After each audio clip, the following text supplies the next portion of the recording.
Hello बच्चों, हाय, how are you, कैसे हैं आप लोग। तो बच्चों आज हम स्टैटिक्स स्टार्ट कर रहे हैं। स्टैटिक्स के अंदर हमारी ये पहली वीडियो है। और बच्चों स्टैटिक और कलेक्शन ऑफ डेटा में से कंबाइंड कर 1 से 2 वीडियो मैं आपको टोटल दे दूंगा। तो बच्चों 2 वीडियो के अंदर आपके पास दोनों चीज़ मिल जाएंगी, स्टैटिक्स और उसके कलेक्शन ऑफ डेटा, यानी किस टाइप से डेटा को असाइन करते हैं, क्या लॉजिक फॉर्म होती है, सारी चीज़ें हम एक एक करके डिस्कस करेंगे। सॉरी मुझे हिचकी आ रही है थोड़ी सी। तो बेटा उसके बाद जो वीडियो बनेगी उस वीडियो के अंदर हम बात करेंगे सेंट्रल टेंडेंसी डिस्पर्जन के बारे में, रिग्रेशन, कोरिलेशन, इंडेक्स और सभी चीज़ों के बारे में धीरे धीरे करके हम पढ़ेंगे। तो बच्चों पहली चीज़ कि बच्चों वीडियो अगर अच्छी लगती है तो लाइक, सब्सक्राइब और शेयर ना भूलें। तो coming video collection of data और इंट्रोडक्शन ऑफ स्टैटिक्स, दोनों स्टैटिक्स के अंदर ही प्लेलिस्ट के अंदर ही मिल जाएंगे आपको, यानी जो प्लेलिस्ट बनाऊंगा उसके अंदर कलेक्शन ऑफ डेटा और स्टैटिक्स इंट्रोडक्शन दोनों अवेलेबल होंगे। तो फिलहाल हम आगे बढ़ते हैं, पहले समझते हैं कि है क्या स्टैटिक्स। तो बच्चों इंट्रोडक्शन ऑफ स्टैटिक्स के अंदर हम बात करेंगे कि स्टैटिक्स क्या है। Statistics are the numerical statements of fact in many department of inquiry place in a relation to each other.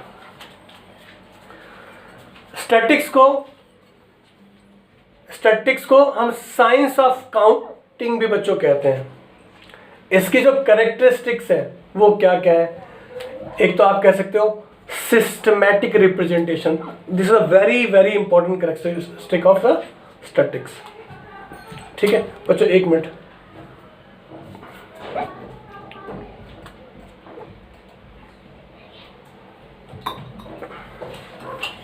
हाँ जी बच्चों, सबसे इंपॉर्टेंट कैरेक्टरिस्टिक क्या है बच्चों उसकी, systematic representation of the data को बहुत ही सिस्टमाइज तरीके से डिफाइन करना।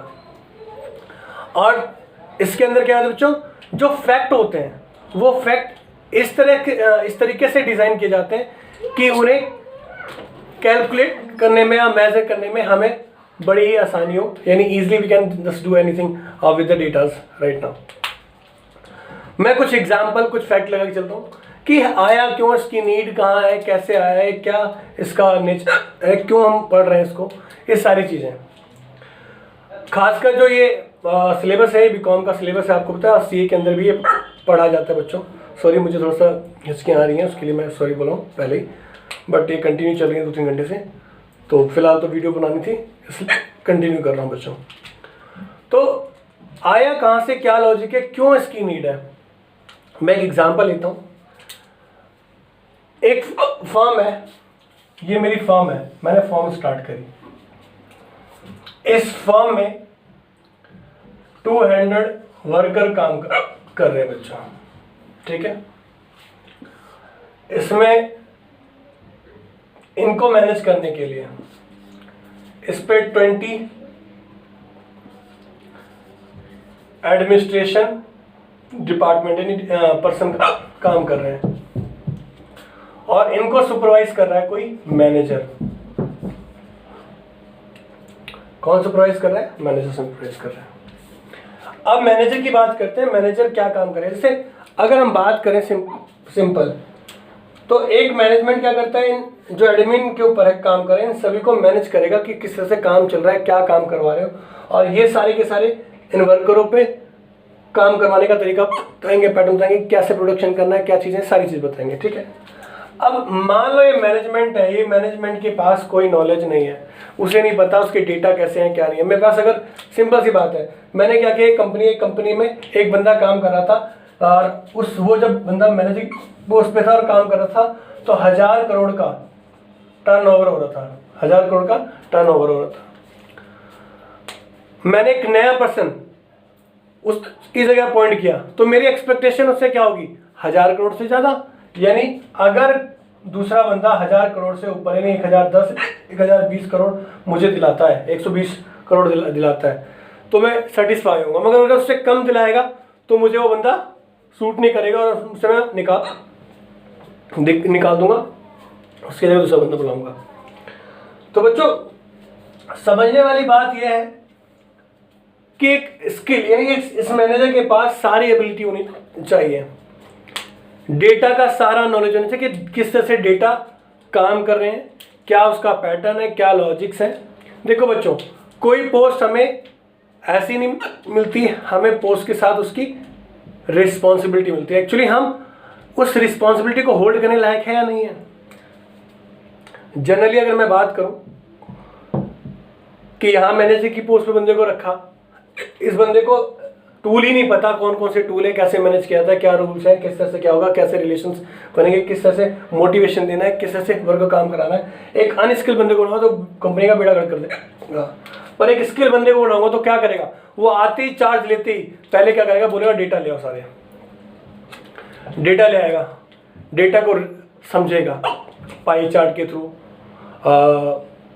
ओजाइल के थ्रू, ठीक है, और आपकी क्या नाम है उसकी एम जीएम जीपी निकाल के जो भी रिलेशन है, कोरिलेशन रेगुलेशन को चेक करेगा, उन सब चीज़ों को वो प्रॉपर डील करेगा, और उसके बाद बच्चों को क्या करेगा, डिसीजन लेगा। यानी किसी को हायर और तुरंत ही क्या नाम है फायर नहीं करेगा, वो समझेगा कि हाँ भाई नीड क्या है, ज़रूरत क्या है, उसके हिसाब से अपने बंदे रिक्रूट करेगा, और ज़रूरत पड़ने पे नहीं लगेगा कि हाँ भाई कोई अच्छी कंडीशन नहीं है तो उसे फायर भी कर देगा बंदे को।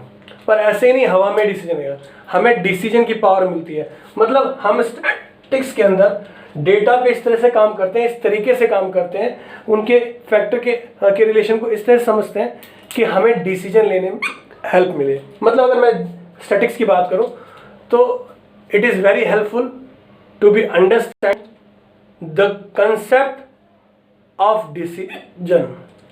अगर मैं सीधी बात करूं तो स्टैटिक्स हमें हेल्प करता है डिसीजन लेने में, हमारी मैनेजमेंट स्किल को डेवलप करता है, वो एक तरह से टूल है हमारा। अब मोदी जी ने कह दिया कि भैया 2030 तक हमें टीवी फ्री करना है, तो 2030 ऐसे हवा में कहाँ होगा।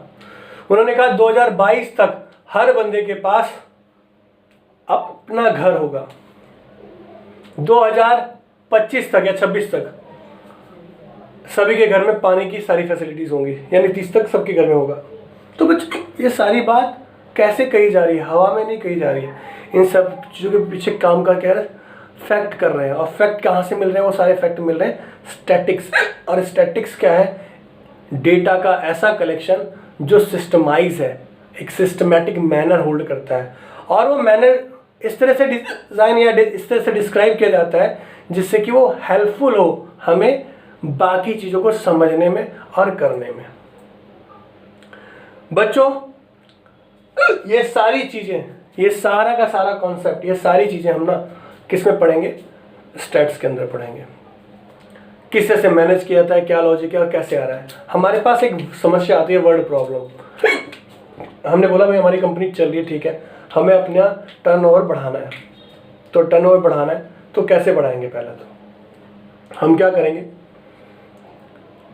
हम कंपनी की रिक्वायरमेंट देखेंगे कि क्या क्या प्रोडक्ट हम बनाते हैं और किस किस में क्या क्या फॉल आ रखा है, किस किस की डिमांड ज़्यादा है और हम सप्लाई नहीं कर पा रहे, तो उसकी सप्लाई बढ़ाने के लिए भी काम करेंगे। यानी पर्टिकुलर एरिया को डिसाइड करेंगे और उस एरिया पे कैसे इंप्रूवमेंट करेंगे, सारी चीज़ें डिस्कस करके या उस पर ऑपरेशन लगा के या जो भी कुछ करके हम उसे बढ़ाएंगे। हमारा एम है टर्नओवर बढ़ाने का, के पीछे के लिए हमें इन सब चीज़ों को ध्यान में रखना है। अब सिंपल एक बात बताता हूँ आपको, आजकल अगर हम बात करें स्टैटिक्स की तो सबसे बहुत ज़्यादा डिमांड हो रखी है, बहुत ज़्यादा डिमांड है। एक एक्चुअली के नाम में आपने सुना होगा, एक्चुअली जाकर आप यूट्यूब पे डालिएगा, सॉरी यूट्यूब पे कह रहा हूँ मैं, आप जाकर एक बार गूगल करिएगा एक्चुअरियल साइंस के बारे में। ये जिस तरह से सीए एक डिपार्टमेंट है, उस तरह एक्चुअली भी एक क्या नाम है, एक स्टैचुरी बॉडी है। सीए की तरह ये भी स्टैचुरी बॉडी है, एक्ट ऑफ पार्लियामेंट, और ये भी काम कर रही है। और आज की डिमांड इसकी बहुत ज़्यादा है बच्चों, बहुत ज़्यादा। हर कंपनी अपने लिए एक्चुअली हायर करने की कोशिश करती है, कोई भी कंपनी या कोई भी बैंक, ये सब एक्चुअली को हायर करने का काम करते हैं बच्चों। हमें समझना क्या है यहाँ पर, इस जो स्टैटिक्स में तो पढ़ना है वो है क्या, वो सारी चीज़ें, एक डेटा को सिस्टमाइज करना है, उसका मैनर तैयार करना है। और हाँ, इसमें कुछ कमियां भी हैं, अगर डेटा अच्छे नहीं है, गलतियां हैं, तो उसके लूप होल भी हमारे पास जो रिजल्ट आएगा वो ठीक नहीं होगा, एक्यूरेट नहीं होगा। देखो सारी बात इन शॉर्ट चीज़ों में एक सीधी स्टेटमेंट बात बोलता हूँ। एक वर्ड प्रॉब्लम आती है, उस वर्ड प्रॉब्लम को हम नंबर्स कन्वर्ट करते हैं, उस नंबर पे हम ऑपरेशन लगाते हैं, और उस ऑपरेशन की हेल्प से हम रिजल्ट निकालते हैं, और उस रिजल्ट पे हम डिसीजन लेते हैं। ये एक चेन है, इस चेन को समझो बच्चों कैसे। मैंने एक फर्म सेट करनी है, मान लो कार शोरूम मैंने स्टार्ट करना है यहाँ पर। तो कार शोरूम में ऐसी हवा में स्टार्ट होने करूँगा, मान लो वहाँ 100 करोड़ का इन्वेस्टमेंट, तो 100 करोड़ में हवा में थोड़ा लगाऊंगा। पहले क्या करूँगा, मैं एक एक्चुअली को हायर करूँगा। वो बंदा क्या करेगा, अपने अंदर 10 बंदे रखेगा, और जाकर जिस एरिया में मैं स्टार्ट करना चाहूँगा बिजनेस, उस एरिया का के आसपास के लोगों की पहले इनकम पता करेगा, उनके घर में जाकर डेटा कलेक्ट करेगा।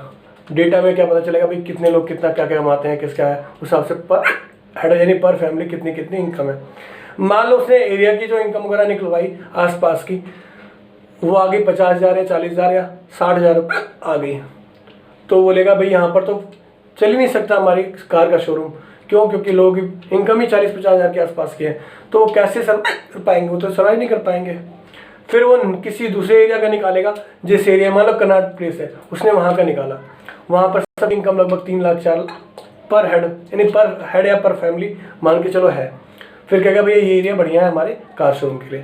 तो पहला काम होगा प्लेस को डिफाइन करना। प्लेस के लिए हमने क्या किया, जो ये सारी ऑपरेशन एक्टिविटी करी, ये कलेक्शन डाटा किया, उस पर ऑपरेशन लगाया, रिग्रेड किया, जो भी कुछ किया, सारी चीज़ करने के बाद एक रिजल्ट निकाला कि हाँ भैया ये प्लेस हमारे फर्म के लिए सही है या नहीं है।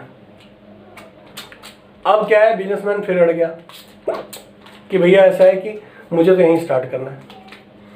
तो फिर इस जगह को मार्केट बनाने के लिए वो कहेगा कि और भी कई सारी फर्म्स को आप यहाँ बुलाइए और एक हब बना दीजिए। जैसे अगर हम बात करें, पहले की जो क्लासेस हुआ करती थी वो मुखर्जी नगर वगैरह में हुआ करती थी, लक्ष्मी नगर में हुआ करती थी। अब जो क्लासेस हैं उत्तम नगर में होती हैं, उत्तम नगर में हब है, तो वहाँ पर क्लासेस होने, तो क्या हुआ वहाँ पर, पहले वहाँ लोग कम जाते थे, वहाँ हब बन गया तो अब लोग वहाँ ट्रांसफ़र हो गए। तो इस तरीके से मार्केट बनाया जाता है। ये सारा जो टर्म्स और कंडीशन है, सारी चीज़ें वो स्टैटिक्स के अंदर पढ़ी जाएंगी।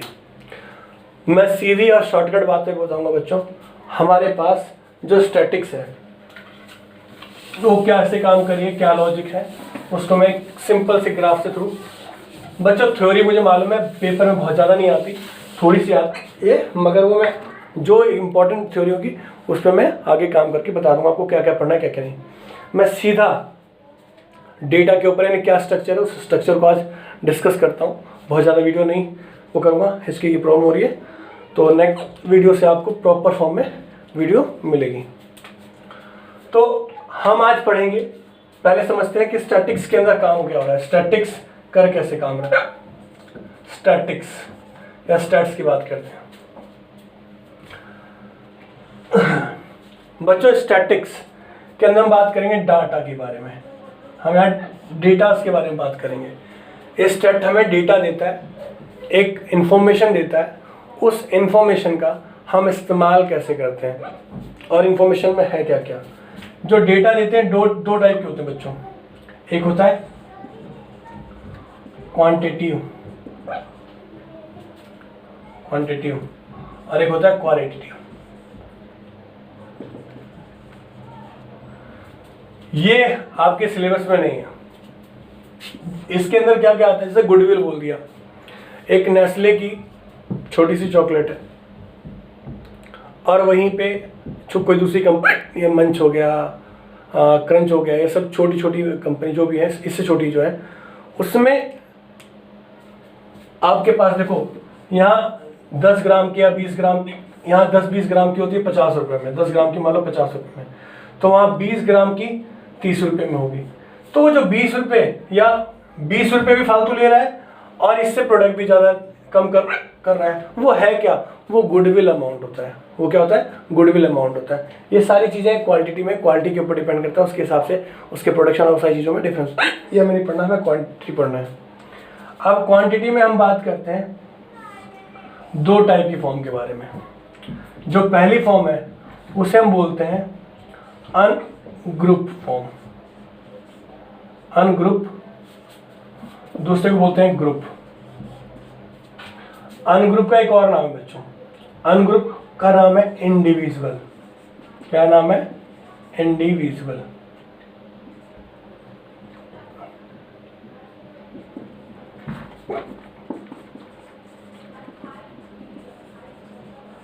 इंडिविजुअल। और इसमें बच्चों 2 आता है, एक होता है डिस्क्रीट और दूसरा होता है कंटिन्यूअस।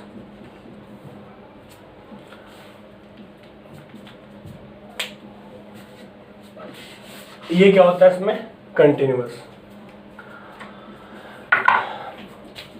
तो बच्चों यहां तक स्टैटिक्स फिर से रिकॉल करता हूं। ये पहला एक ग्राफ है, इसके आगे हम नेक्स्ट क्लास में बताएंगे आपको। बच्चों मैं वीडियो बड़ी नहीं कर सकता और थोड़ी हिस्ट्री की प्रॉब्लम हो रही है, तो इसलिए मैं कंटिन्यू भी कर रहा हूँ। बस स्टार्ट करना आज मेरा एम था, तो आज मैंने स्टार्ट कर दिया है। नेक्स्ट से इसे प्रॉपर ढंग से डिस्कस करते हुए हम आगे बढ़ेंगे। क्या है, कैसे, जो क्या फॉर्म है, किस तरह से क्या है, तो उसे नेक्स्ट क्लास में करते हुए आगे बढ़ेंगे। तो बच्चों स्टैटिक्स में एक बार रिकॉल करता हूँ। स्टैटिक्स फैक्ट के बीच का रिलेशन, यानी एक इंक्वायरी ऑफ फैक्ट कह सकते हो आप है। ये क्या करता है? 2 या 2 से ज़्यादा फैक्ट के बीच में रिलेशनशिप को फाइंड करने का काम करता है। सीधी सी बात है, एक वर्ड प्रॉब्लम को नंबर में कन्वर्ट करके उसमें डिफरेंट रिलेशन लगाकर जो रिजल्ट देता है, जिस रिजल्ट के बेस पे हम डिसीजन ले पाते हैं, ये सारा का सारा स्टैट्स के ऊपर डिपेंड करता है। अगर स्टैट्स को हम कह सकते हैं साइंस ऑफ काउंटिंग कह सकते हैं, ये systematic representation of the datas, और इसको वेल ऑर्गेनाइज करके, वेल मैनराइज करके रिजल्ट को निकालना मेन इसका एम है। इसी के साथ बच्चों मैं क्लास को ओवर कर रहा हूँ, बहुत ज़्यादा नहीं, सिंपल से एक इंट्रोडक्शन है, कुछ ज़्यादा वो नहीं कर रहा। बट हाँ, इसमें मज़ा जब आएगा जब हम न्यूमेरिकल इस पर क्वेश्चन सीखेंगे। तो कमिंग क्लास के अंदर मैं पहले तो आपको सिखा दूंगा इंडिविजुअल कैसे निकला, डिस्क्रीट क्या है और कंटिन्यूअस क्या है। छोटी क्लास होगी, और जब थर्ड वीडियो होगी वहाँ से फिर हम सेंट्रल टेंडेंसी वगैरह स्टार्ट करेंगे। ठीक है, इसी के साथ bye, take care, next class में मिलते हैं। थोड़ी सी तबीयत ठीक नहीं है, तो बस स्टार्ट करना था आज ये हमारा, तो उसके साथ मैं स्टार्ट कर रहा हूँ। नेक्स्ट क्लास में मिलते हैं, बाय।